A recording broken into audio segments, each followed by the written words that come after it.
यशोदानन्दना व्रजजनरञ्जना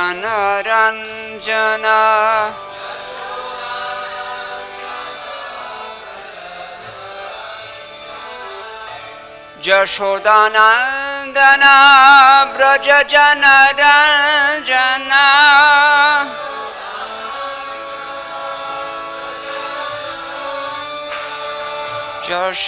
यशोदानन्दना व्रजजनरञ्जना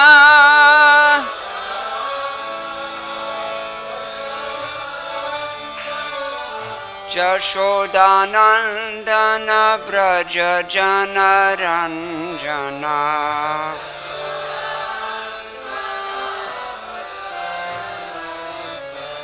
यशोदानन्दना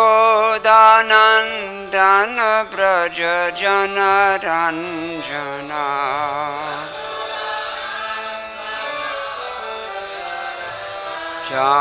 यमुनातीरे वनचारी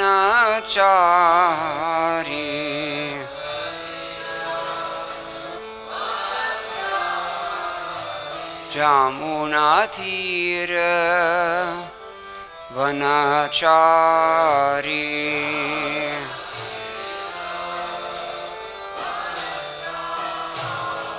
जय जय राधा माधव कुंज बिहारी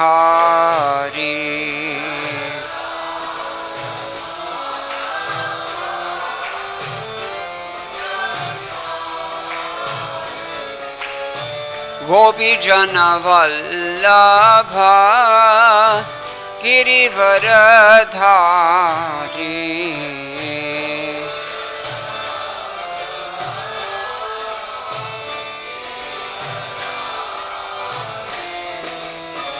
गोपी जन वल्लभ गिरिवरधारी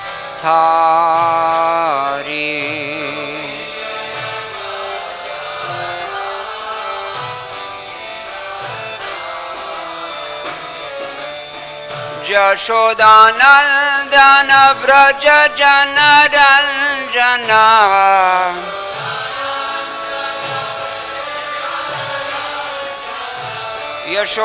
यशोदानन्दन व्रजजनरञ्जना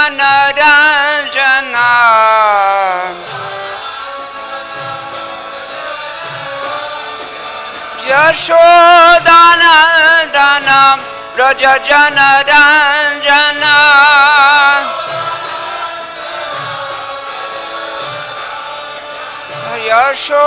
यशोदानन्दन व्रजजनरञ्जना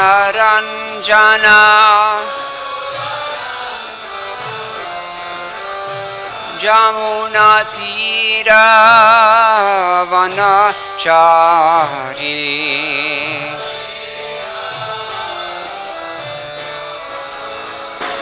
यमुनातीरे वनचारी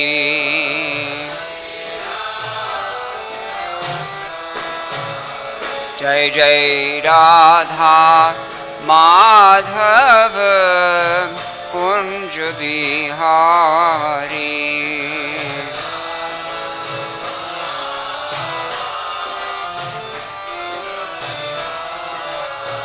जय जय राधा माधव कुंज बिहारी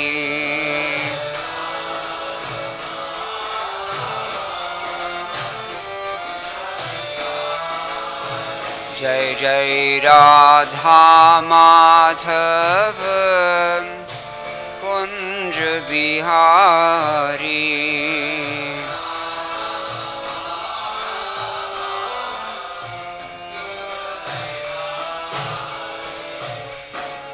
गौर प्रेमानंद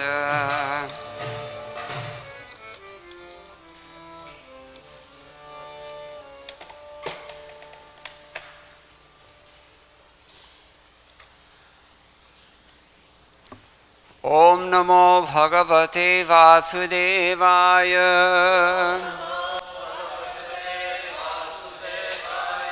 ओम नमो भगवते वासुदेवाय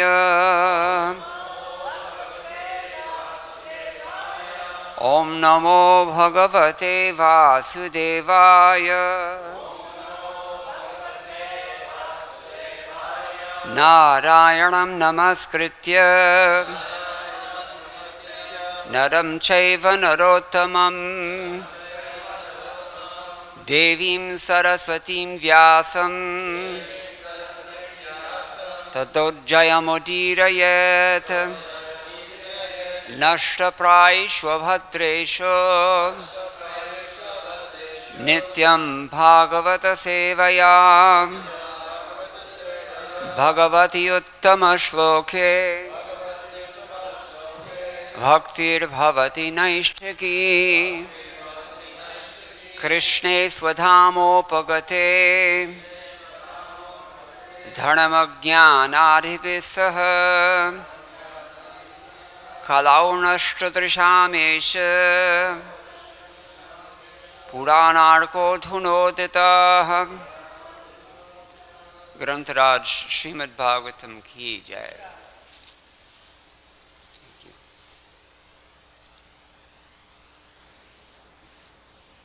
Hare Krishna. We're on Canto 3, Chapter 22, and Chapter 32, and the text is number 6.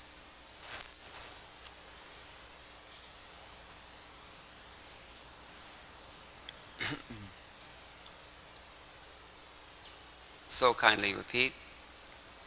nivṛtti-dharma-niratā nirmamāḥ nirahaṅkṛtāḥ sva-dharma āptena sattvena pariśuddhena cetasā nivṛtti-dharma-niratā nirmamā nirahaṅkṛtāḥ sva-dharmāptena sattvena pariśuddhena cetasā nivṛtti-dharma-niratā nirmamā nirahaṅkṛtāḥ sva-dharmāptena sattvena pariśuddhena cetasā nivṛtti-dharma-niratā nirmamā nirahaṅkṛtāḥ sva-dharmāptena sattvena pariśuddhena cetasā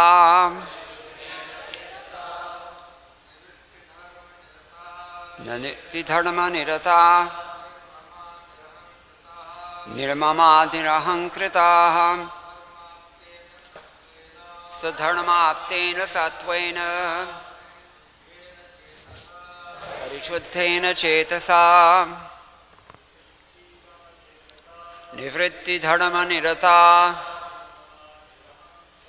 nirmamā nirahaṅkṛtāḥ sva-dharmāptena sattvena pariśuddhena cetasā nivṛtti-dharma-niratā nirmamā nirahaṅkṛtāḥ sva-dharmāptena sattvena pariśuddhena cetasā. Ladies, anyone? nivṛtti-dharma-niratā nirmamā nirahaṅkṛtāḥ sva-dharmāptena sattvena pariśuddhena cetasā nivṛtti-dharma-niratā nirmamā nirahaṅkṛtāḥ sva-dharmāptena sattvena pariśuddhena cetasā nivṛtti-dharma. In religious activities for detachment, nirataḥ, constantly engaged, nirmamāḥ, without a sense of proprietorship, nirahaṅkṛtāḥ, without false egoism, sva-dharma, by one's own occupational duties, āptena, completely purified. Executed. Sattvena, by goodness. Pariśuddhena, completely purified. Cetasā, by consciousness. By executing one's occupational duties, acting with detachment and without a sense of proprietorship or false egoism, one is posted in one's constitutional position by dint of complete purification of consciousness and by thus executing so-called material duties. He can easily enter into the kingdom of God. Please repeat. By executing one's occupational duties, acting with detachment, and without a sense of proprietorship or false egoism, one is posted in one's constitutional position by dint of complete purification of consciousness, and by thus executing so-called material duties, he can easily enter into the kingdom of God. Purport by His Divine Grace, Srila Prabhupada, founder and Acharya of the International Society for Krishna Consciousness. Srila Prabhupada ki jai. Here the word nivṛtti-dharma-niratā means constantly engaged in executing religious activities for detachment. There are two kinds of religious performances. One is called pravṛtti-dharma, which means the religious activities performed by the gṛhamedhīs for elevation to higher planets or for economic prosperity, the final aim of which is sense gratification. Every one of us who has come to this material world has the sense of overlordship. This is called pravṛtti. But the opposite type of religious performance, which is called nivṛtti, is to act for the Supreme Personality of Godhead. Engaged in devotional service in Kṛṣṇa consciousness, one has no proprietorship claim, nor is one situated in the false egoism of thinking that he is God or the Master. He always thinks himself the servant. That is the process of purifying consciousness. With pure consciousness only can one enter into the kingdom of God. Materialistic persons in their elevated condition can enter any one of the planets within this material world, but all are subjected to dissolution over and over again. Om Ajnana-timirandhasya Jnananjana-shalakaya Chakshur-militam yena tasmai Shri Gurave Namah Shri Chaitanya-manobhishtam sthapitam yena bhutale Swayam Rupa Kadama Hyamban.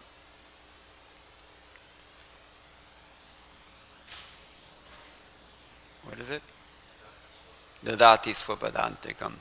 Vandeham Shri Guroho Shri Yataparagamalam Shri Gurun Vaishnavamscha Shri Rupam Sagrajatam Sahagana Raghunathan Vitam Tam Sajivam Sadvaitam Savadhutam Parijana Sahitam Kṛṣṇa Chaitanya Devam Shri Radha Kṛṣṇa Padan Sahagana Ladata Shri Vishakhan Vitamscha. He Kṛṣṇa Karuna Sindho Dinabandho Jagatpate Gopesha Gopika Kanta Radha Kanta Namostate. taptakanchana gaurangi radhe vrindavaneshwari vrishabhanusute devi pranamami haripriye vanchakalpatarubhyascha kripasindhubhyaivacha paritanam bhavanebhyo vaishnavebhyo namo namah. Jaya Shri Kṛṣṇa Chaitanya Prabhu Nityananda Shri Advaita Gadadhara Shivasadi Gaur Bhakta Vrinda. Hare Kṛṣṇa Kṛṣṇa Kṛṣṇa Hare Hare Hare Ram Rama Hare Hare.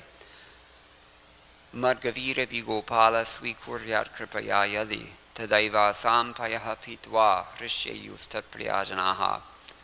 My dear Lord Gopal, only if you accept my words as your cows will they provide milk to give pleasure to your pure devotees.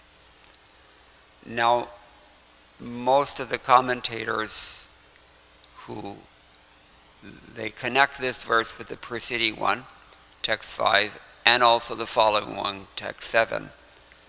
So I'll just briefly share some of their comments on all of these, trying to focus on text 6. First of all, we may recall a couple of days ago, text 5 was Ye sva-dharman na duhyanti dhiraha kamartha hetave nisanga nyasta karmanaha prashantaha shuddha cetasaha.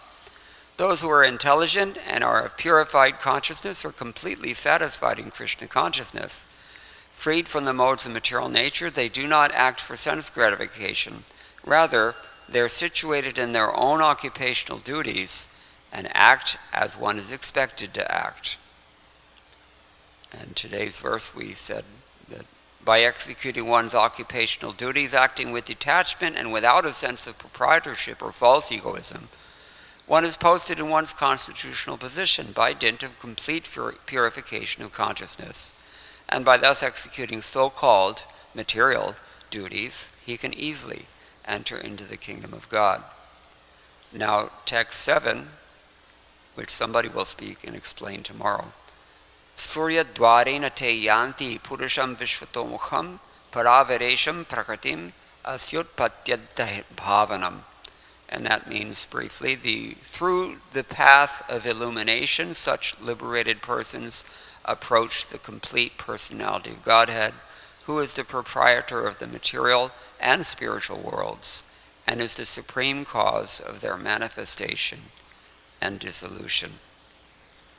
So today's verse is very clearly stating what happens if you faithfully perform your prescribed occupational duties. Your prescribed occupational duties, because everybody has their own. Across the board, generally, everybody has to engage in dharma. But what kind of dharma? That's highly individualized by the Vedic literature itself. And therefore the word is used here, sva-dharma. One has one's own duty. You cannot perform another person's duty. This we hear from Kṛṣṇa twice in Bhagavad Gita, and for good reasons. It's considered to be sinful activity, in fact. In Canto 7, Chapter 15, text 12 through 15 maybe, I don't remember exactly, but there it's described by Narad Muni to our Adi Guru, Narad Muni, in our Sampradaya, Narad Muni, to Maharaj Yudhishthir, 5 kinds of adharma. And one kind of adharma is to do somebody else's duty. That's what Arjuna was trying to do in the beginning of Bhagavad Gita, at least implicitly. So you can't do that. But if you do your own duty, and you do it for the right reasons, because this is what we heard yesterday.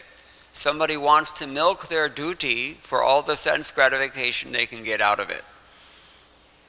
Where have we heard an admonishment or a prohibition of this principle? In one of the most foundational passages of the Srimad Bhagavatam, constantly quoted by Srila Prabhupada and others.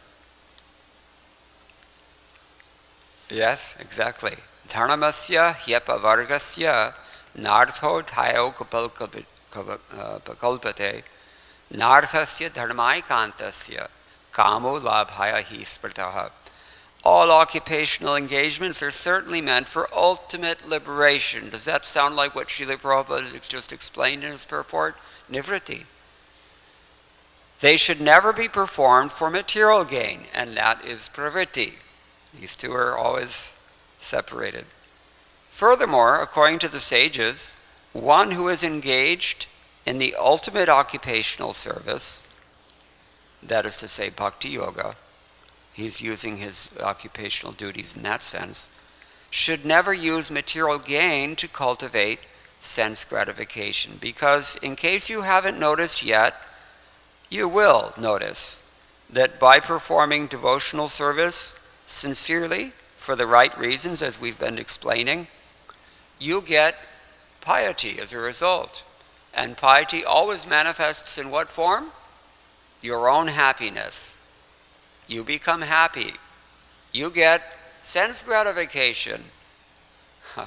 In fact, in the Gopala Sahasranama, one of the Phalashrutis there says, there are so many of them, and we hear this in many other places, Vishnu Sahasranama also, and other things. If you chant this mantra, then so many that you'll get. You'll be popular amongst all the people. You'll go to heaven. You'll get, women will approach you unsolicited, and money will come, and even if you've lost it, it will come back, and so many things.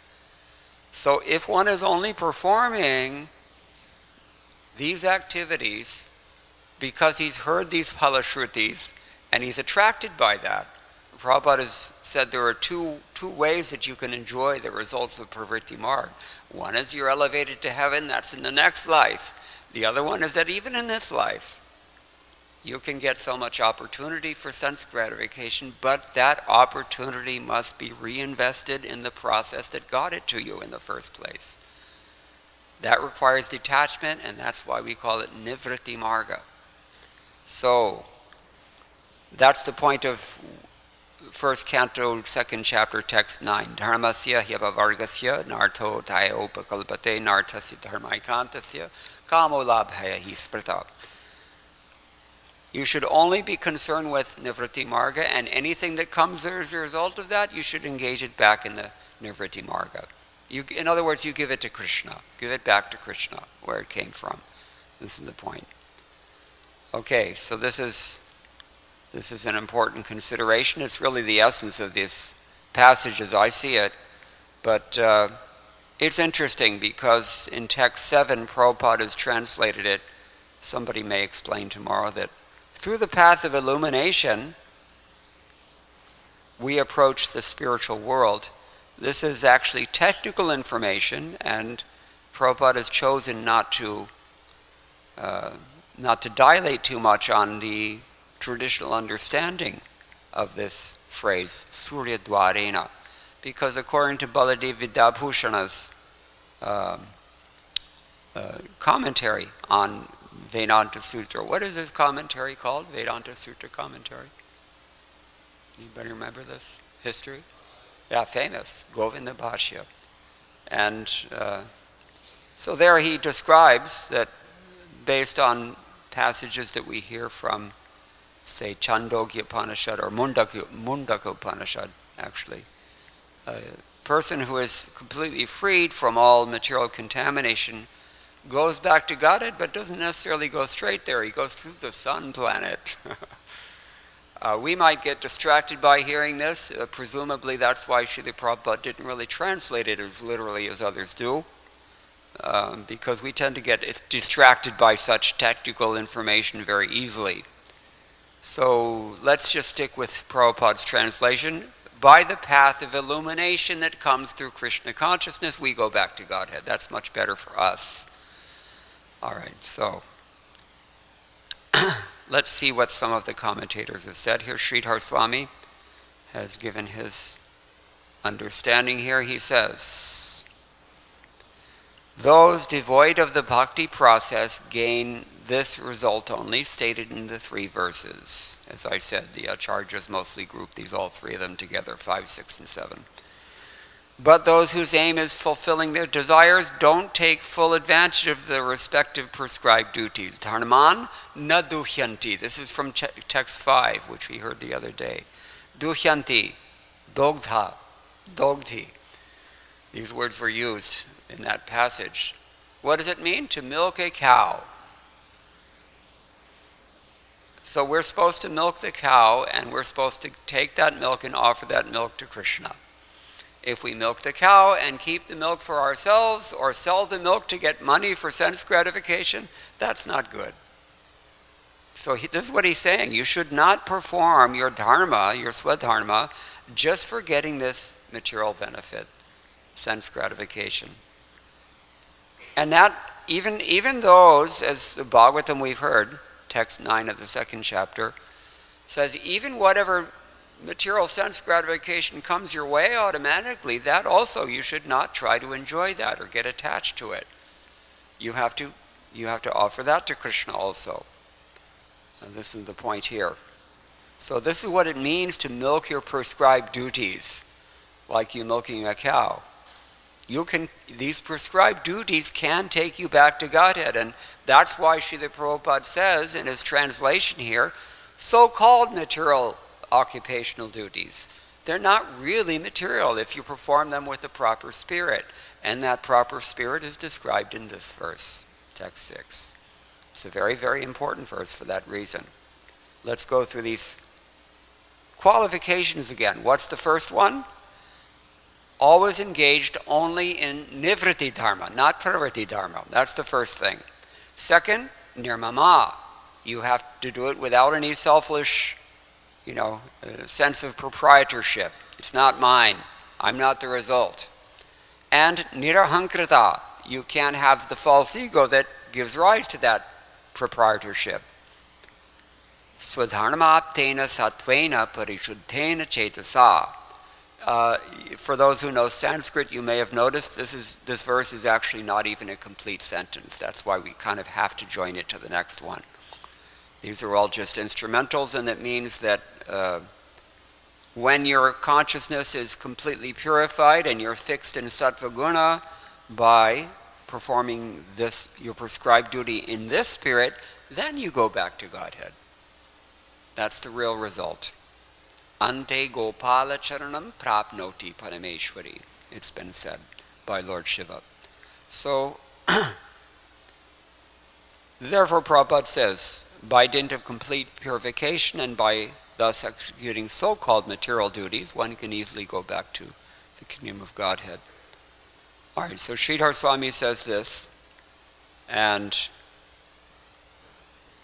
the word nisanga, according to him, means unattached, referring to those whose actions are all offered to the Lord.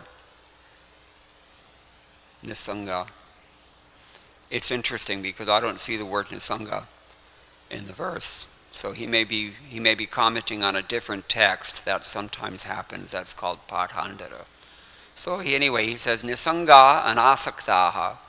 Nisanga means to be detached.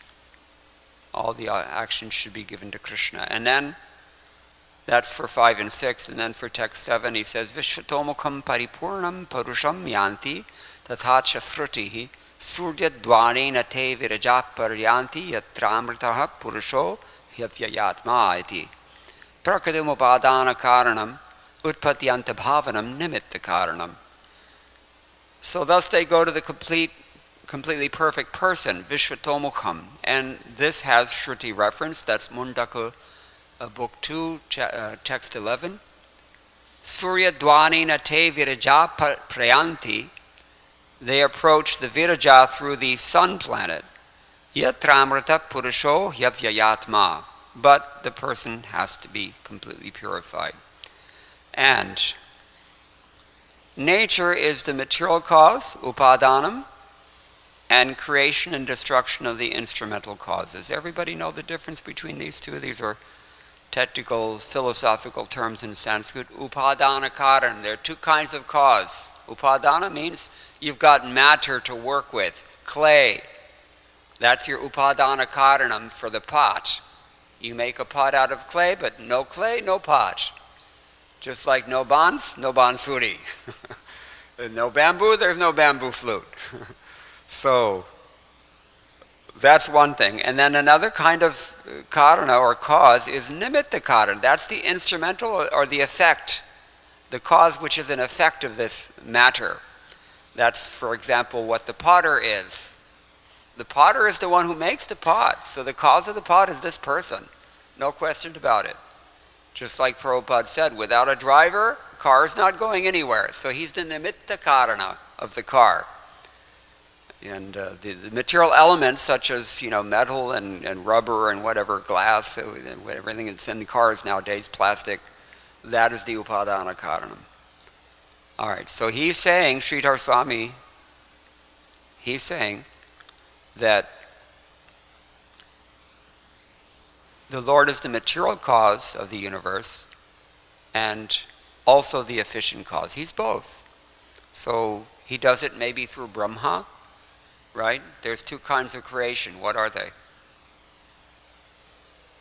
The two kinds of material creation. Yeah, sarga and visarga. So the sarga is a creation of this mahatattva emanating from Lord Vishnu. And then the same Lord Vishnu in his Gunavatar as Lord Brahma, he puts all this stuff together and creates universes. So he's both kinds of cause. All right. So that's what he says about this. This is Sridhar Swami. Jiva Goswami in Krama Sandarbha says, these verses go together, 5 through 7, so he's another one who agrees. Such persons that we're talking about in these verses, they're very peaceful, prashantaha. Their intelligence is fixed in the Lord and they worship the Lord directly. Because some people worship the Lord indirectly. Kṛṣṇa admits that as some kind of worship, but bhakti means to worship the Lord directly. And here Jiva Goswami is pointing out these are the people that we're talking about, at least in text 5. And then he goes on, they go back to Godhead by the path of the sun, since this is stated in the scriptures. However, in this case, they should go directly. But in any case, the result is the same. Somehow or other, go back to Godhead. However you go, it's your choice. But do not pass go, do not collect 100, for those who play Monopoly. This is the idea. You should not waste time. Don't get distracted by Svarga Loka. Don't get distracted by anything in this world. That's the point. So, Shruti also says, Surya Dwarena, same verse we've already quoted. That means, purified, they go via the sun planet to the place where the indestructible, immortal person resides. And that's, again, Mundaka Upanishad 2.11. Viraja, what does Viraja mean? Viraja. Viraja. Viraja. It's right in between the material world and the spiritual world. No man's land, you can say. So it's neither exactly the material world, neither is it a 100% spiritual world, but it means devoid of material influence here, Jiva Goswami says. That's his definition. In other words, that place is beyond matter. That's a fact. There, the immortal Purusha resides. This indicates the eternal nature. This is his commentary. And finally, Vishwanath Chakravarti explains here, having described sakama karma persons, Kapila Dev now describes nishkama karma practitioners. In other words, we've dealt with pravṛtti-margīs, now we're dealing with nivṛtti-margīs. And they don't desire the results of their actions, of dharma. Naduhanti. They don't bother milking, as it were, their prescribed duties for the pleasure that they produce. Instead, they reinvest in devotional service. They're unattached, therefore, nisanga. He has the same reading. And they offer the results of their actions to the Lord. Nyasta karmanaha. This is described in text 5, which we've heard already. Now in 6 and 7, he says, gaining knowledge. How do they gain knowledge? We've been discussing it, but you have to have been listening to know. How do they get purified? Pariśuddhena cetasā. Where does this come from? Sva-dharmāptena. By sattvena. By performing their prescribed duties and thus coming to the level of sattva guna. That gives you the adhikar for jnana. Shankaracharya in his school, he does not admit students who have not completely graduated from the school of karma. That means to say dharma. Unless you've assimilated chapters, say 1 through 5 of Bhagavad Gita, there's no point in reading further. Well, there is point in reading further. At least hypothetically, we should know where we're going, and we should understand the philosophy. But the fact of the matter is that we will probably not realize much unless and until the heart is purified by performing a prescribed duty, because reading between the lines of everything we've said so far this morning, the active ingredient of your prescribed duty is the selflessness and the surrender with which you're performing it. And that means bhakti. At least it means nivṛtti-marga, but ideally it should be bhakti. So Jiva Goswami is kind of assuming all this here. And Vishwanath Chakravarti Thakur also is explaining in the same way. This means they actually attain liberation. And what does Bhagavatam call the people who have not done that yet? Okay, yeah, we mentioned this the other day. Yeah, they're wasting their time, but what's their so-called liberation all about? What does Lord Brahma call it? Yeah, no, you're close. You're real warm, but not exactly that verse. Vimuktamani. They're proud of feeling themselves liberated, but they're not actually liberated yet. Because if you were liberated, you could embrace the process of devotional service with full enthusiasm. And you could remain detached from the sense gratification that comes your way as a result of that devotional service. What kind of happiness is that called? According to our more recent acharyas, like Bhaktivinoda Thakur and others. Anybody know this? If you've read, I think, maybe Harinam Chintamani, or maybe it's in Bhakti Alok or somewhere, he says. I mean, Jiva Goswami also describes in his commentaries and his works. Bhakti unmukhi sukriti, that's one way to say it. Piety that is produced as a result of performing bhakti.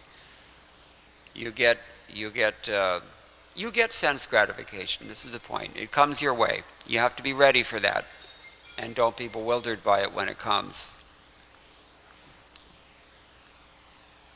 We're bewildered even when a cell phone goes off. What to speak of when a beautiful woman walks into our proximity, or somebody offers you $1,000 out of nowhere. We get bewildered by these things.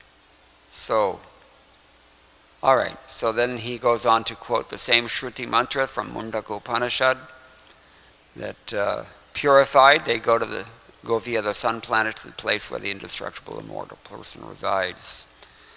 That means they attain the Lord, who is the material cause of prakriti, of the universe, and also the efficient cause, the one who affects creation and destruction of the planets and all that stuff. So this is the point.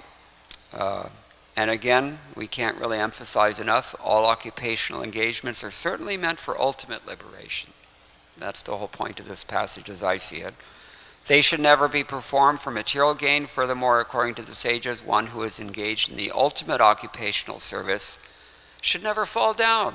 Means to say, if you're engaged in nivṛtti-marga, if you're engaged in trying to cultivate pure devotional service, you should not grab that sense gratification that comes your way. Because it will. You will be tested. You will be tempted.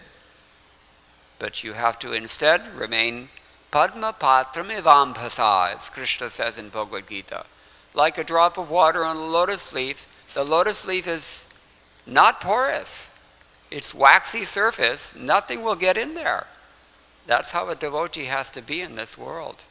Pankaja, lotus flowers, maybe he's rooted in the mud, just like us, but he pushes through the water. That is the process of bhakti, purification. And he stands in the full sunshine, completely nourished, and thrives and blooms there. That's transcendence. So the lotus is, since time immemorial, an emblem of representing transcendence in general. So it's applicable here as well. All right. Furthermore, according to the sages, one who is engaged in the ultimate occupational service should never use material gain to cultivate sense gratification. I don't know if there's anything else to say about this verse, particularly text 6, because this is the gist of what our acharyas have said, but let's just quickly go through a few of the points in Prabhupada's purport. Of course, constantly in executing nivṛtti activities. Interesting here. You do not give up your prescribed duty just because you switch from the pravṛtti-marg to the nivṛtti-marg. Some schools will say that. One school will say that. Which school is that? Kevaladvaita, Shankaracharya. Yeah, he says just give it all up. It's all Maya. Brahma Satya Jagan Mithya. But actually that philosophy itself is Mithya. That's why we call it Mayavad, illusionism. It's meant only to bewilder us. You do not give up your prescribed duty under any circumstances. That's very clear from the 18th chapter of Bhagavad Gita, wherein Kṛṣṇa says, Sarva-dharman parityaja. Because the whole point of that instruction is to get Arjuna to fight, which is his prescribed duty. But that consciousness has to be elevated to the nivṛtti-marga. Has to be purified by performance of duty. To the sattva guna, where the jnana-adhikar is there, you can actually understand what is spirit, who am I as spirit, what is the nature of spirit, and then you can perform bhakti. That's also in chapter 18, who knows the verse. Param bhaktim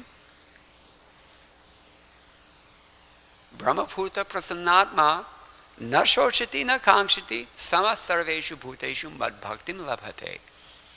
Param bhakti, Kṛṣṇa says, the supreme bhakti. So this is the thing. You should elevate your consciousness through performing your prescribed duties only for the purpose of pleasing the Lord. This is the point. And then this is why Prabhupada is dilating on the difference between pravṛtti-dharma and nivṛtti-dharma. Pravṛtti-dharma is also called Asuri Varnashrama by our acharyas. Asuri Varnashram, what does it mean? Demoniac Varnashram. That is the caste system. But what other kind of dharma, Varnashram dharma is there? They use another term, Bhaktisiddhanta Saraswati Thakur. Daivi Varnashram dharma. That is what the Vaishnavas practice. By that process, you become very quickly elevated because the nature of occupational duty is to purify the heart. It's austerity. It involves sacrifice, charity, austerity, and these things Kṛṣṇa says again twice, never give them up. They purify even great souls. So even if you think you're vimuktamani, you think you're liberated, still you should perform your duty always. But for the right reason, not for the wrong reason. Only for the purpose of pleasing the Lord. This is the point. So, that's nivṛtti. So engaged in devotional service in Kṛṣṇa consciousness, one has no proprietorship claim because we're giving everything to Kṛṣṇa. That's very nicely stated by Krishna Das Kaviraj when he says, what is that? Bhukti mukti siddhi kamish hakalaya shanta Kṛṣṇa bhakta nishkama ataibo shanta. Devotee is completely detached from everything because he only cares about pleasing Kṛṣṇa. He's not trying to please himself. So therefore there's no false egoism of thinking that he's God or the master. He always thinks himself as the servant, and servant means doing what the master wants. That is the process of purifying consciousness. You do not purify your consciousness except by embracing that principle, as difficult as it can be. That's what we have to do. So with pure consciousness only can one enter into the kingdom of God. Materialistic persons in their elevated condition. What condition is that? What is he talking about here? Materialistic persons in their elevated condition can enter any of the planets within this material world. What does it sound like to you? What does it mean? Huh? Yeah, demigods. That's how I see it. When you get really elevated in following your, maybe pravṛtti-marg, Or, even nivṛtti-marg, as I said, these things will tempt you. Kṛṣṇa will offer you, maybe you want to go to heaven, and you have to be a little staunch when that opportunity comes. Look what Bali Maharaj did. That's why we worship him as one of our Mahajanas. We've never been in charge of the entire material creation like he was. Fir bhi, he gave it to Kṛṣṇa. He gave it all up. That's why he's the exemplar of Atma-nivedana. He's surrender, sacrifice. So, we can, even if we do Brahma bhuvanaloka punaravartinorjana ityadi, Kṛṣṇa says, even if you go to these planets still, they're all subject to dissolution over and over and over again. Bhutva pradiyate. Again and again, we heard the other day that we perform our dharma, we go up, we expend our karma, the good pious results, we come down again, we perform our dharma, we go up again, we go down again, up and down, up and down, up and down. Kalidas, the Sanskrit poet, he says it's like the spokes of a wheel, spinning very quickly. Sometimes you see cars, they have spokes. Have you seen that?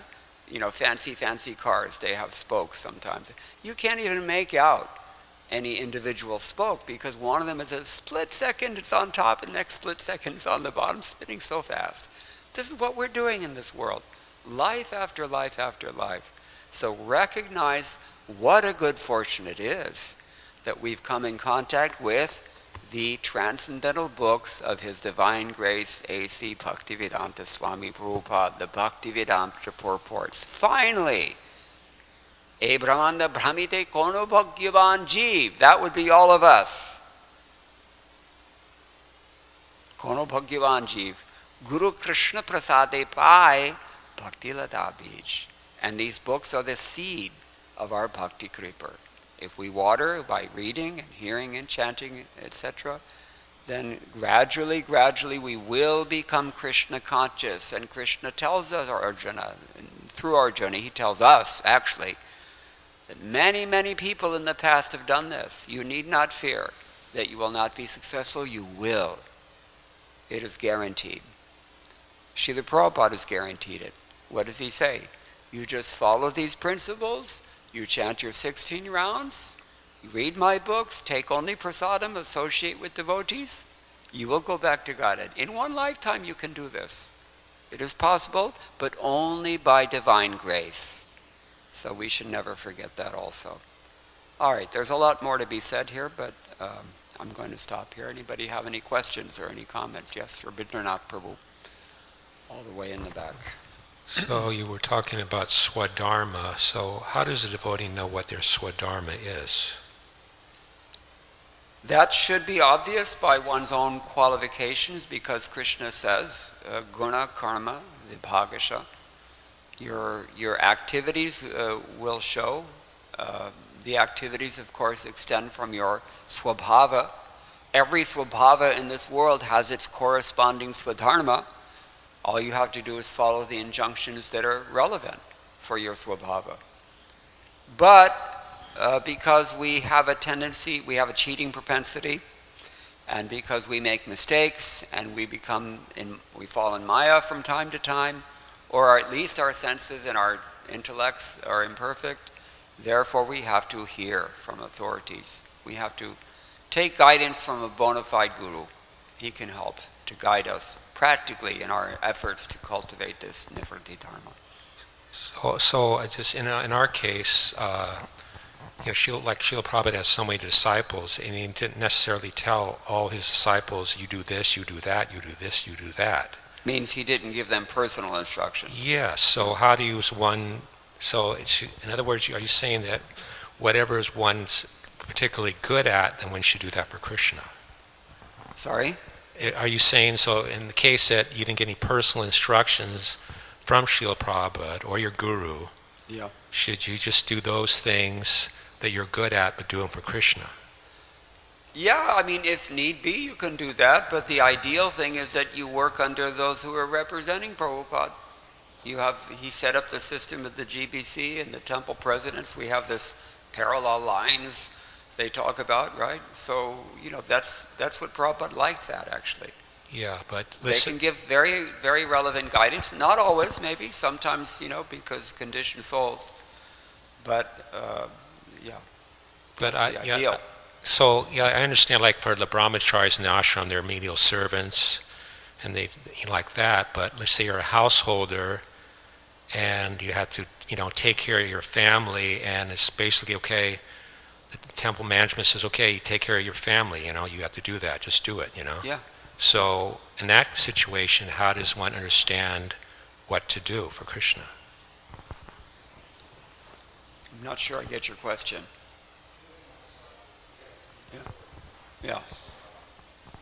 Yeah. So you perform you enthusiastically perform your gṛhastha-dharma, but you should do it with the spirit of nivṛtti. This is the point. That's why Prabhupada said, give 50% of your income. That's a tall order, isn't it? But he said so. And our acharyas have given that example. At least we have to work towards that example. So. Okay, thank you. You're thinking of maybe in terms of ashrama dharma. Yeah, I'm thinking of. Well, I'm thinking in terms of varna dharma. I'm thinking of varna. Yeah, well, both. They both. A person who has the adhikar to engage in brahminical activity, it would be wrong for him to go out and get a job and waste his life. And I've seen that happen. So, on the other hand, the person who just is never going to get it, for him to try to artificially do something better than he's, more than he's able to do, it's also a waste of time. You should not do like that.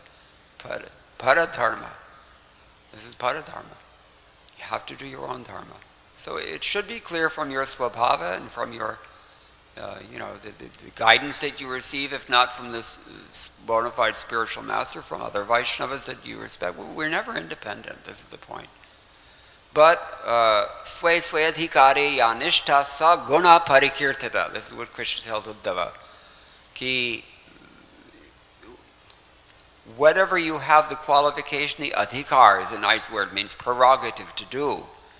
You should do that thing and that thing alone. Don't try for more than that.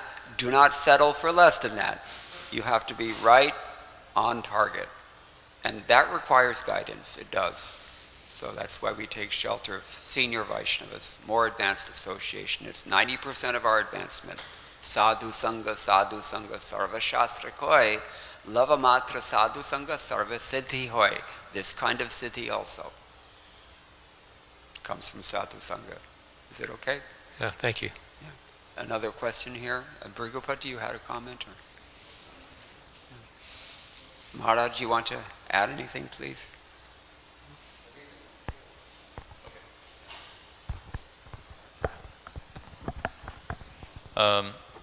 So even if we spoke a bit about detachment, even if one is performing their devotional service detached from sense gratification, is there any other part of the result that we should still be detached from?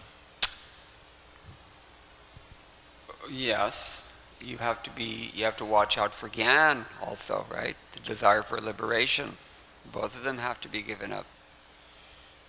He says, Rupa Goswami says, the two things, bhukti mukti spriha yavat pishachi hridi vardate. As long as these two are haunting you in your heart, they're like two witches.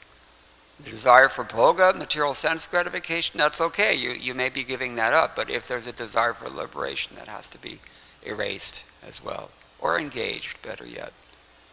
So, these are the things. He says you cannot taste the happiness of bhakti if you're in the grasp of these two witches. That's one answer. I mean, there may be, depending on the subtlety involved in your answer, which I can't see, or in your question, that there may be other answers as well. Is that satisfactory? Yeah. Okay, so we'll stop here. Oh, one more. Shyam Chandrana? Kya? Okay. Thank you very much. All glories to Srila Prabhupada.